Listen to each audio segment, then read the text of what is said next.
The dying star and the promise the star was no longer alive. Once it had burned bright in the center of 1,000 worlds. Now it was nothing more than a silent, cold sphere in the sky, black as ash, dead for centuries. No ships came here, no signals, no life. Only one soul remained. Her name was Kelra. She was tall, strong, and covered in thick, dark fur that shimmered like steel in the dying light. Her eyes were golden and sharp, but they carried the weight of time. She stood, on the edge of a broken cliff staring into space. Behind her, an old station rusted in silence. It was once human-made, long forgotten. Now it was her home. Kelra had been waiting here for over 200 years. No one understood why. Not her clan, not the Star Hunters, not even the enemies she once crushed in war. They called her mad. They said the human had lied, that he died and forgot her. But Kelra knew better, because he had made her a promise. "Wait for me," he had said. "No matter what happens, I'll come back for you." His name was Captain Reese. He was the only human she had ever trusted. During the war, he had saved her life, not once, but 3 times. At first, she thought he was weak, just another soft-skinned creature with too much pride. But Reese had shown courage, loyalty, and something Kelra had never felt before. Kindness. They fought side by side. They bled together. They survived ambushes, betrayals, even an attack from a beast that tore a mountain in half. He had laughed in the face of death. And when the war was over, he gave her one last gift. A broken beacon, shaped like a star, and a promise. "I need to go back to Earth," he told her, "but I'll return. Wait for me by the dead star. We'll build something better there." So she waited. The station became her shelter. She repaired it with her claws, with tools from wrecked ships she dragged in from the void. She trained. Every day, she kept the weapons sharp, the engines warm, just in case. Years passed. Decades followed. Stars were born and died in the distance. Sometimes Kelra heard echoes, messages from deep space, broken and lost in static. But none were from Reese. Still she waited. Sometimes when the silence was too loud, she would speak to the beacon. "You made a vow," she would whisper. "I am still here." Her voice was rough, deep like the ocean, but soft when she said his name one night. If you could call it night in a place where the star was dead. Kelra stood outside the station again. She had not slept in days. Her claws were dirty from rebuilding the outer wall after a meteor storm. Suddenly, something changed. A sound. A pulse. Her ears twitched. The beacon buzzed faintly. It hadn't done that in over 100 years. Kelra's heart pounded. She rushed to the control room, her fingers flying over the old panels. A signal. Weak. Not human, but familiar. It came from a ship entering the dead zone. No one came here. No one except someone looking for something or someone. Kelra growled low in her throat. She activated the scanner, zooming in on the ship. It was small, damaged, spinning off course. The engine was leaking. Whoever was inside was seconds from death. Her eyes narrowed. Could it be him? No. The ship was too new. Reese's ship would be older, if it even still existed. But what if it was someone who knew him? What if he had sent them? Kelra didn't hesitate. She grabbed her cloak, her weapon, and launched toward the falling ship on her glide board. Wind rushed past her face as the cliffs blurred beneath her. The ship was crashing, fast. She had one chance. As the ship slammed into the rock below, she leaped from the board and hit the ground hard, sending a small quake through the dust. Smoke filled the air. Metal groaned. Something sparked. She tore open the door with her bare hands. Inside was a human, young, unconscious, bleeding, but alive. She pulled him out gently, careful not to crush him with her strength. He had a strange patch on his jacket, a symbol of Earth's fleet, and around his neck her breath caught a pendant. The same one Reese had worn. Kelra's claws trembled. She didn't know who this boy was, but he had something that belonged to the man she waited for. And suddenly, for the first time in centuries, her heart whispered something she had long feared to believe. Maybe he's coming after all. Echoes through space, the young human lay still beneath a silver blanket of heat insulation, his skin pale from blood loss. Kaelra sat nearby, her back straight, her body still as a statue. Outside, the dying star offered no warmth, only silence. But inside the broken station, something had changed. For the first time in centuries, there was another heartbeat. Kaelra didn't speak at first. She simply watched him. The boy had survived the crash, but barely. He had a gash above his eyebrow, cracked ribs, and a deep wound on his leg. She had stitched it herself, with careful hands and quiet breath. She hadn't touched another human in over 200 years. And yet, the moment her claws had brushed the pendant around his neck, something deep inside her chest, something she thought was long dead, had stirred. The pendant was Rhys's. It was no copy, no trick. She remembered every detail, the etched lines of the earth and moon, the tiny fingerprint he had once pressed into the metal to unlock their shared logs. How had this child come to wear it? She wanted to shake him awake, but instead, she waited. 3 days passed. Kaelra hunted silent scavenger beasts in the rocky valleys for food. She fixed the boy's bandages, repaired the station's broken power cells. Every hour, she checked his pulse. Steady, growing stronger.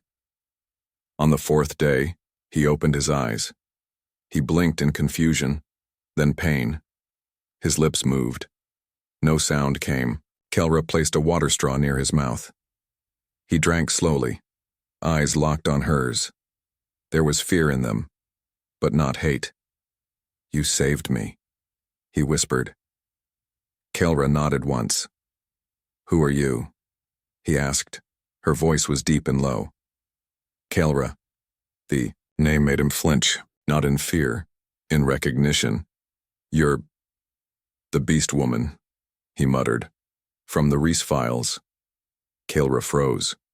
"What files?" she asked quietly. He struggled to sit up. "I'm Logan, flight engineer, Earth Fleet.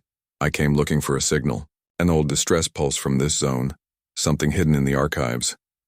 I didn't expect anyone to actually be here." Kaelra stared at him, her heart hammering. "You said Rhys files."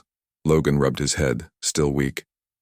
"Captain Rhys disappeared centuries ago. There were secret logs buried in military storage, declassified last year. They spoke of an alien warrior, said he made a promise to her.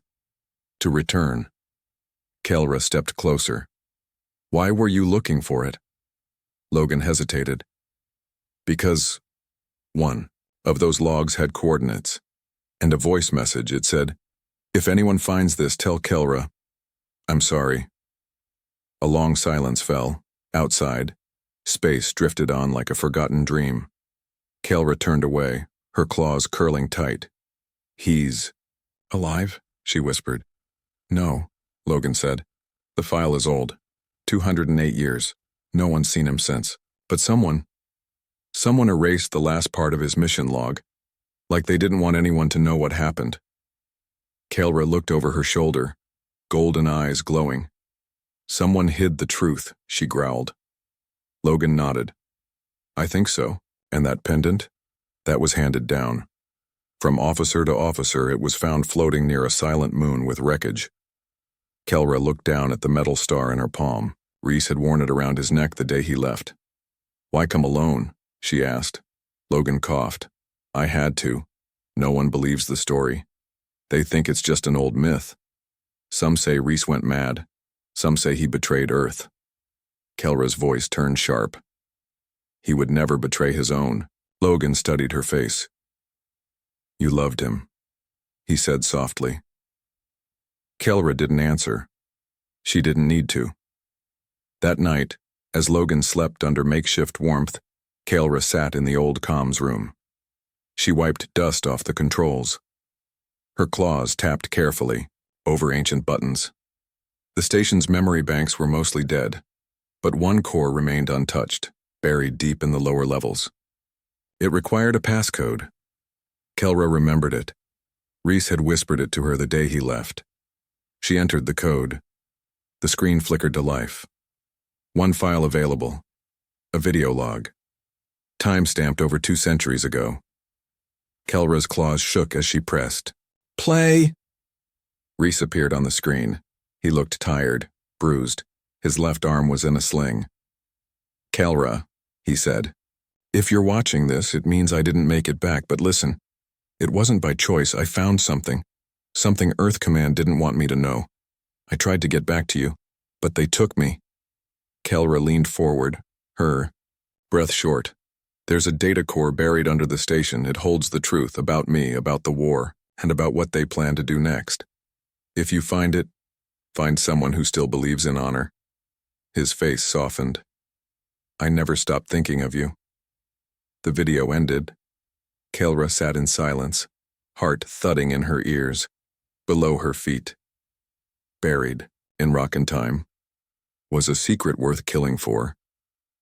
And now the galaxy had sent her a young human with Reese's pendant and fire in his heart.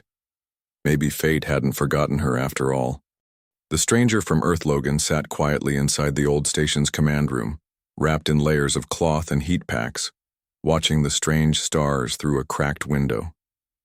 He was healing, slowly. His side still ached. His leg was stiff. But that wasn't what kept him awake. It was her, Kelra. She moved like a ghost, strong, silent, always watching. Her golden eyes missed nothing. Her claws, sharp as blades, could tear through steel. Yet when she had treated his wounds, her touch had been careful, almost gentle. She wasn't like any alien he had studied. No textbook had prepared him for this. Logan had read the files, the rumors. Earth's military history barely mentioned her name. Some called her a myth, a battlefield ghost. Others claimed she was a traitor, an alien beast who seduced a human captain and led him to his death. But sitting here, breathing the same cold air she had breathed for centuries, he knew one thing. None of those stories were true. Kelra stood at the entrance of the old corridor beneath the station, where the floor opened into a dark shaft leading deep underground. Her muscles were tense, her claws twitching. Dust fell from above as she opened the ancient vault doors. Behind them lay what Reese had called the core. Not just data, but truth. Buried, forgotten, hidden. Logan stood behind her now, still limping, but determined. You think it's still alive? He asked. Kelra didn't look at him. If Reese built it, it will live. They descended into the dark. As they moved deeper, the walls changed. Metal gave way to stone, stone to carved patterns of both human and alien symbols. Kelra stopped, once to touch one of them. It was the crest of her tribe. This is older than the war, she whispered. He must have used hybrid tech, Logan said. This could change everything.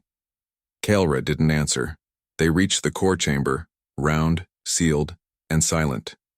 Kelra pressed her hand to the lock. Nothing happened. Logan stepped forward. He reached into his jacket and pulled out the pendant, the same one Kelra had found on him when he crashed. He placed it into the slot at the center of the console. The room lit up instantly. A soft hum began to rise. Dust floated. Lights blinked to life. The air itself seemed to hold its breath. Kelra took a step back, eyes wide. A voice echoed from the walls. Identity confirmed. Captain Reese. Final log initializing. A hologram sparked to life. Reese appeared. Once more, older in this one. Tired. His uniform torn, but his eyes sharp. If you're watching this, he said, it means someone found the core. And that means they're still watching. Logan frowned. Who's watching? Kelra already knew. The ones who silenced him. Reese continued. We thought the war was over. We were wrong. There's a secret group inside the High Command. They didn't want peace, they wanted control. Kelra and I found evidence, proof of what they were planning. Colonization, forced breeding, biological control of entire species. Logan's stomach turned. They ordered me to disappear. They tried to kill Kelra. I couldn't let that happen. Kelra's jaw clenched. I made a deal, Reese said. I left a trail, pieces, clues. I knew she would guard this place. And if someone pure of heart came, someone who still believed, maybe they'd finish what I couldn't. The hologram faded. A new light appeared behind them. A sealed box rose from the floor, glowing with symbols, pulsing. Kelra opened it.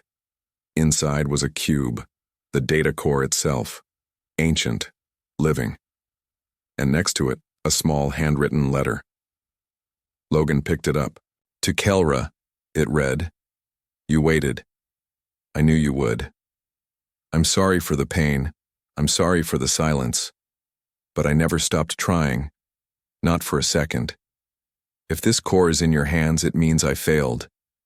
But you haven't. Not yet. Don't give up. Don't let them win." Kelra read the words slowly, her claws trembling. She didn't cry, but her breath shook. Logan looked at her. What now? Kelra turned her head toward him. Now, she said, we hunt the ones who buried the truth. But before they could leave the chamber, the lights flickered. A red alarm pulsed. Unauthorized access detected. Logan cursed. They traced the core activation. Kelra grabbed the cube, pressed it to her chest, and pulled Logan behind her. They're coming. Who? He asked, panicked. Kelra's voice was steel. Those who erased him. On the edge of the system, a ship uncloaked. It was black as midnight, shaped like a blade. No insignia, no beacon. But inside, cold eyes watched the signal. Found her, a voice said through the dark. Another voice replied, kill the human. Bring the beast woman alive. The lost data core, the station groaned. Walls trembled. Dust fell from the ceiling like ash. Somewhere above, metal cracked and screamed under pressure. Kelra didn't flinch. She pressed her claws against the cold, steel wall of the ancient vault and listened. Ships were coming. Not rescue. Not explorers. Hunters. Logan stood behind her, his eyes wide with fear as the warning lights flashed red in the dim hallway. They're here already, he asked. Kelra didn't turn. Her voice was quiet but firm. They've always been watching. Now they act. In her arms, the cube pulsed softly. Reese's last gift, the lost data core, proof of a crime so big entire planets could burn if it got out. We have to leave, Logan said, backing toward the elevator shaft. Kelra nodded. But not through the sky, she added. They will be waiting there. They moved fast. Kelra carried the cube. Logan followed, limping slightly but driven by fear. They passed through ancient tunnels no human had walked in centuries. Every step echoed with memories, ghosts of a time long gone. Logan couldn't stop thinking about the letter. Reese had written it by hand after all that time, after everything. His last words were still for her, and now someone wanted to bury them forever. Above the station, the black ship hovered silently. No lights, no name. It was a ghost. Inside, 3 figures stood in silence, dressed in sleek armor. They weren't soldiers. Not officially. Not anymore. They were cleaners. Ghosts. Silencers. Their mission: remove all trace. Target confirmed, one said, checking a pulse beacon. Life forms detected. 1 alien. 1 human. Orders? The second asked. The third, older and silent, stepped forward and smiled coldly. No survivors. Back underground, Kelra opened an old hatch in the floor and pushed Logan through. Go, she said. This leads to the outer cliffs. What about you? He asked. She handed him the cube. If I don't follow in 5 minutes, run. Get off this star. Deliver the core. Kelra, promise me. His lips trembled, but he nodded. I promise. She closed the hatch and turned toward the storm. The station shook again. Kelra raced through the hallways like a shadow. Metal doors slammed shut behind her as she reactivated traps she had built years ago, just in case. Now, just in case had arrived. She reached the top floor just as the black ship's boarding claws pierced the ceiling. 3 figures dropped into the command room. They looked human. But Kelra knew better. Their movements were too perfect. Their armor too smooth. Enhanced. Engineered. The middle one stepped forward. "Kelra of the Bloodclaw line," he said calmly. "You are in possession of restricted data. Surrender it." Kelra's eyes glowed. "Come take it," he smiled, and lunged. They fought like demons. Kelra's claws tore through steel and bone. Her strength was unmatched. But the agents were fast, faster than any soldier she'd faced in war. They struck together, silent and brutal. Blood spilled. The room shook. Kelra was wounded, a deep cut across her shoulder, sparks from her armor. But she didn't fall. She couldn't. Not after all these years. Not after waiting so long. Logan reached the cliffs above the valley, gasping for breath. Behind him, the tunnel began to collapse. He turned, eyes wide. "Kelra," he whispered. Then he heard it. A roar. Not human. Not machine. Something ancient. Primal. He looked up and saw her burst from the exploding station roof, landing hard beside him. Her shoulder bled, her armor smoked, but her eyes burned like suns. "Go!" she growled. They climbed onto the glide board, an old machine Reese had helped build, and launched into the sky just as the black ship opened fire behind them. Explosions rocked the ground. The station, Kelra's home for 2 centuries, was gone. But the core was safe. And Kelra was alive. They didn't speak for a long time as they flew low through the atmosphere of the dead star, racing through storms of dust and ash. Finally, Logan asked, "What was that?" "Those people." Kelra's voice was rough, tired, angry. "The ones who erased him. And now they've seen me. They'll come for more." "Then we expose them," Logan said. "Send the core to Earth. Show everyone." Kelra looked at him. "Do you trust your people?" she asked. Logan hesitated. Some of them. Kelra didn't press him. She didn't need to. She looked ahead, toward the stars. "There's a place," she said. "A moon where truth lives." Reese said he hid a key. "There, we go there next." Logan gripped the cube tighter. "What's it called?" Kelra's voice dropped to a whisper. Solace, far above in the black ship, the leader of the ghost agents watched the fire spread across the dead star. He smiled. "They think they escaped." Then he turned to a comm screen. "Inform High Command. The Beast Woman is active. The human is with her. Prepare Project Eden. Begin Phase 2. The betrayer in the sky the stars drifted above them. Cold, silent, untouched. Kelra and Logan flew in silence, the glide board whispering through the thin atmosphere of the dying system. The station was gone. Their enemies now knew Kelra was alive. And the core, the truth Reese had died for, was tucked inside Logan's chest pack, pulsing softly like a living heart. Logan kept glancing over his shoulder, expecting another black ship to appear in the sky. Kelra never looked back. She kept her eyes forward. Her wounds had stopped bleeding, but her thoughts were restless. Every second they stayed in this system was a risk. Earth's enemies had already found them once. They would find them again.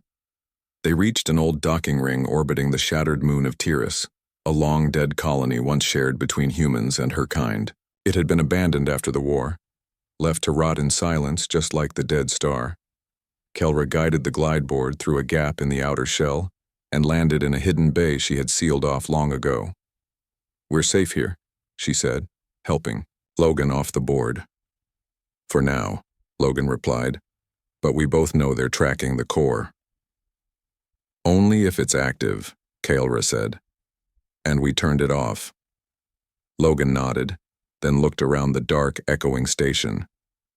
"How do you know this place?" Kelra touched the metal wall with her claw. "Reese and I built this together. Before he left, we made it as a backup refuge, just in case something went wrong." Logan lowered his voice. "So what went wrong?" Kelra didn't answer. Instead, she led him through twisting corridors, deeper into the station, to a chamber hidden behind a wall of false metal. It looked like storage. Old crates, rusted wires, but when she pressed her palm to the floor, it opened downward. "The hidden archive," she said. They climbed down a short ladder into a warm, sealed room. Light flickered to life.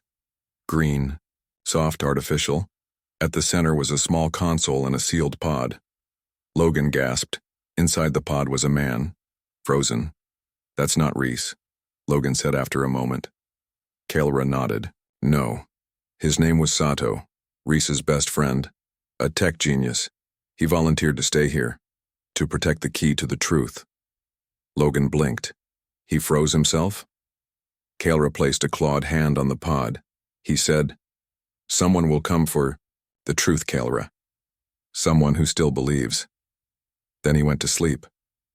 Logan looked to the console. "Do we wake him?" Kael'ra hesitated, then nodded. "We need what he knows." It took 20 minutes for the pod to warm. Steam hissed. Old wires sparked. Then the man inside gasped and sat up, coughing hard. Logan ran forward with water. Kael'ra stood back, watching. "Easy," Logan said. "You've been asleep for a long time." The man's eyes adjusted. He looked around, dazed. "Kael'ra?" She stepped forward. "Yes." "Reese?" he asked, hopeful. Kael'ra looked away. "Gone. For many years." Sato lowered his head. Pain flickered across his face. Then he looked up. "Do you have the cube?" Logan pulled it from his bag. Sato's breath caught. "Then there's still time." They sat around the console. Sato connected the cube. New files appeared, ones even Kael'ra hadn't seen. Blueprints, communications, reports, and names. Logan froze as he read one of them. "No," he whispered. This can't be right." Kael'ra turned to him. "What?" Logan pointed to the report. "This man, General Corvin, he's on the Earth Council now, one of the top leaders. He personally signed my deployment papers. He told me my mission was to rescue refugees near a war relic, not search for Reese's trail." Sato looked grim. Corvin was always one of the architects behind the betrayal. He helped bury Reese's final message. He helped fund the silencers. Logan clenched his fists. "He lied to me." Kael'ra's voice was low. "He used you, just like they used Reese." Logan stared at the screen. His heart pounded. He thought he had been chasing a myth. Now he was part of the very war he never saw coming. Suddenly, a sharp ping rang through the console. A transmission, encrypted. Kael'ra narrowed her eyes. "It's coming from Earth." "From who?" Logan asked. Sato worked quickly. "It's coded, but it's not a standard fleet message." He unlocked the layers. A small video window opened.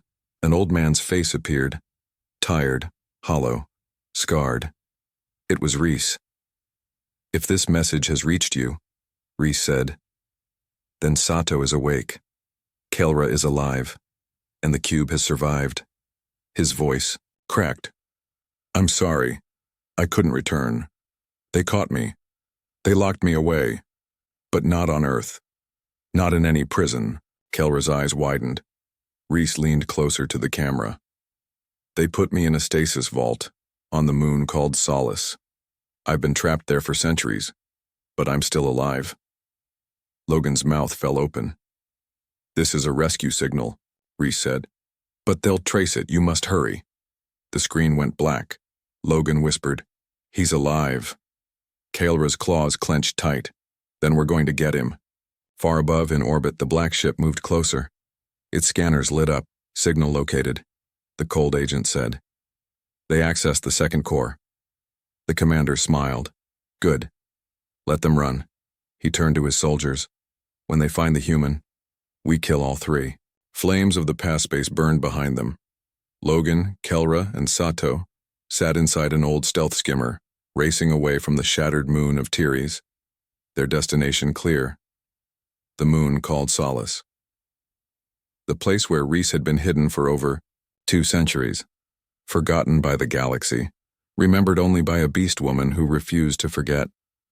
Logan gripped the controls tightly. His fingers trembled. Not from fear, but from everything building inside him.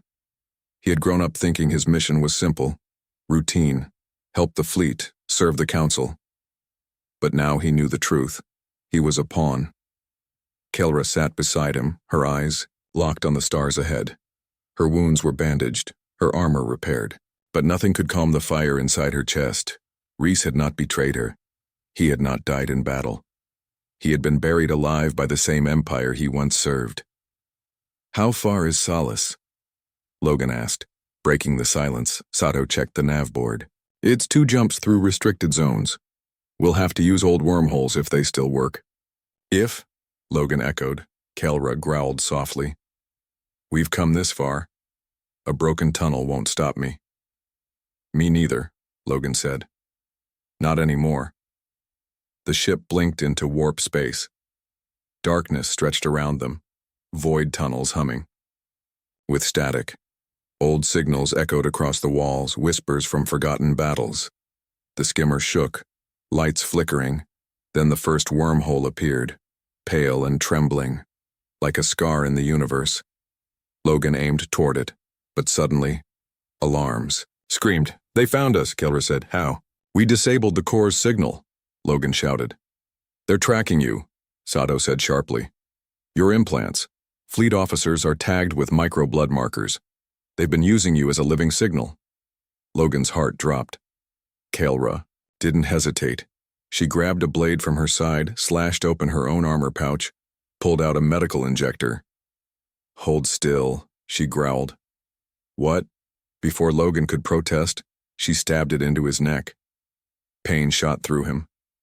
Then, cold, then stillness, his vision blurred, and then, clarity. "The signal is dead now," Kelra said calmly. "You're free." Logan blinked. "That was in me the whole time?" Kelra's eyes narrowed. "They put a leash on your blood." Logan looked away, ashamed. "I didn't." "No. Now you do," Sato said. The ship dove into the wormhole, the universe stretching like water. When they emerged, Solace was waiting. It was smaller than Logan expected, quiet, peaceful, a silver moon covered in frost, with a single, unmarked station buried inside a crater. "No power signals," Sato said. "Looks abandoned." "That's how they kept him hidden," Kelra said. "A living tomb." They landed the ship just outside the crater. Kelra stepped out first. The air was thin but breathable. She knelt down, touched the ground with her claw. "I feel him." Logan and Sato followed, scanning the area. The station entrance was sealed. No keypad, no door, just smooth stone and silence. Logan touched it. "How do we get in?" Kelra stepped forward. She raised the pendant Rhys had once given her. The ground trembled. A line cracked open in the stone, splitting downward. A soft hiss followed, and a hidden stairway unfolded into the dark. They descended. Inside, the walls were glass and ice. Light flickered dimly, powered by ancient generators. At the center of the chamber stood a stasis pod. Logan's breath caught. Rhys lay inside. His hair had grayed, but his face was exactly like the hollow message. Still, silent, timeless. Kelra stepped forward. Her hand trembled as she placed it against the glass. "Rhys," she whispered. "I'm here." A blinking light on the pod's panel turned green. It recognized her touch. Systems warmed. Steam hissed. And slowly, the glass began to rise. Logan stepped back, barely able to breathe. Then, a gasp. Rhys coughed, air filling his lungs for the first time in centuries. Kelra caught him as he fell forward. "You kept your promise," he whispered. "So did you," she said, voice cracking. He looked up at her. His eyes were wet. "You waited. I never stopped." Logan watched them silently, then turned his head, eyes narrowing. "We've got movement outside," he said. "3 ships incoming fast." Sato checked the scanner. "They followed our warp trail. They're jamming the exit route." Kelra stood tall, helping Reese to his feet. Then we fight here. Reese leaned on her shoulder. No, he said. You run. I didn't wait 200 years to leave you behind. Kelra snapped. Reese smiled. And I didn't survive 200 years just to be rescued and caught again. Logan stepped forward. We're not leaving. Not this time. We fight together. The ground shook as enemy ships landed outside the crater. Kelra drew her blade. Sato pulled out 2 drones and activated a pulse wall at the entrance. Logan locked his eyes on the hatch outside. Black armored soldiers moved into formation. But inside, the truth had awakened. The galaxy had forgotten them. But now, they would make it remember. The returns now blew across the crater. Thin winds carried the scent of burning metal as 3 enemy dropships landed at the rim of the moon's surface. Their engines hissed to a stop, steam rising around the black figures that stepped out, cold, precise, faceless. They were not soldiers.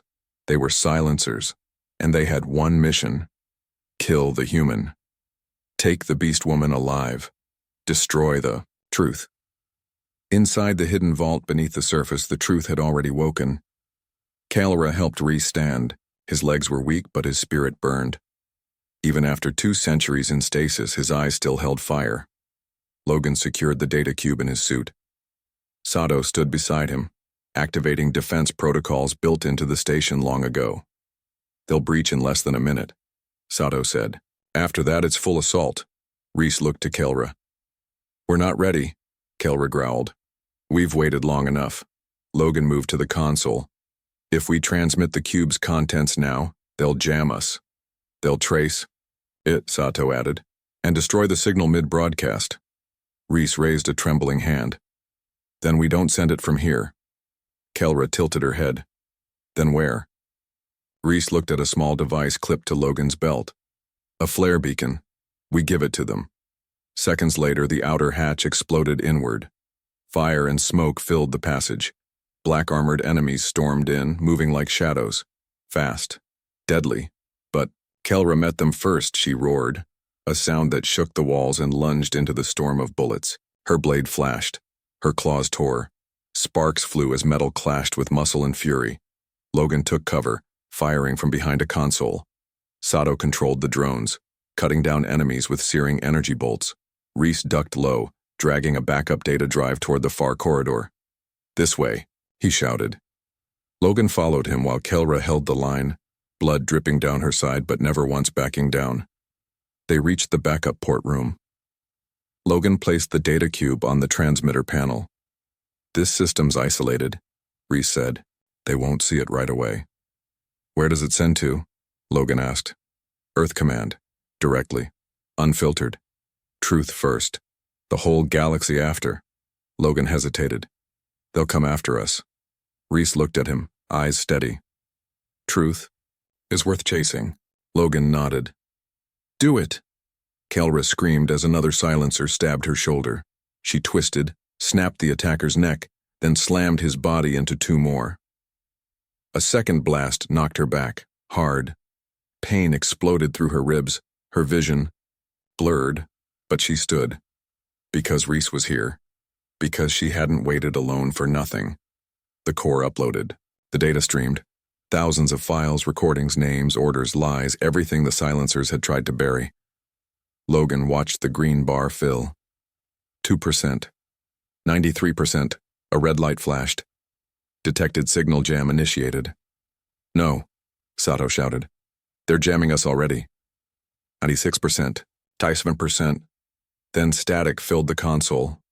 Upload complete. A moment of silence. Then, transmission received. Acknowledgement from Earth Fleet Archive. Logan's knees buckled in relief. We did it. Reese leaned on the console. Now we survive.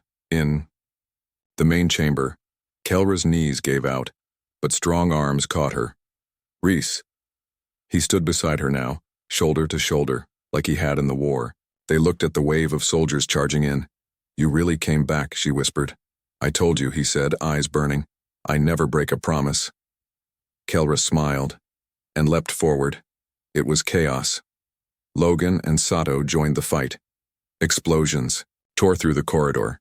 Smoke, light, screams. One by one, the silencers fell. But more came. Kelra was bleeding heavily. Reese was coughing hard. Sato was pinned. Logan had one shot left. Then, a voice crackled over the comm. Unknown signal. This is Earth Fleet Vessel Triumph. We've received your transmission. Backup en route. ETA 60 seconds. Logan's eyes widened. They believed us. Reese collapsed beside Kelra. Then we hold for 60 seconds. Outside, the sky split open. A massive ship blinked into orbit. Its cannons glowing, its engines screaming. The Triumph, Earth's flag still flying. Missiles streaked toward the crater. Logan grabbed Kelra and Reese. Brace! The moon shook as fire rained down. The black ships above were torn apart. Silencers vaporized. In 1 minute, the battlefield went still. Smoke drifted over silence. Logan opened his eyes. He was still alive. And so were they. 3 weeks later, the galaxy had changed. The files went public. Names exposed. Truths revealed. Reese was no longer a ghost.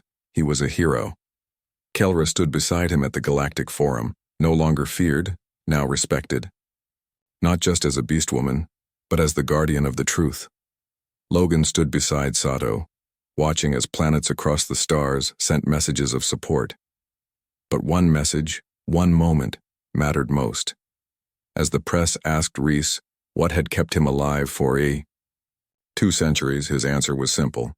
He turned to Kelra, smiled, and said, "Hope, and the one who waited."